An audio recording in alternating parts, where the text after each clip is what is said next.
Welcome. Are you looking to expand your circle and make new friends on Roblox? You're in the right place. Today we'll walk through the updated steps on how to find and add friends on Roblox using your Android device. Let's dive in. First, open the Roblox app on your Android device. This is where your adventure starts.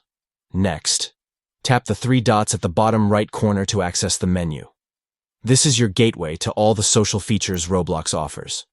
Now, select Friends from this menu. This section will take you to everything related to your friendships on Roblox. At the top of the screen, you'll see a search bar icon.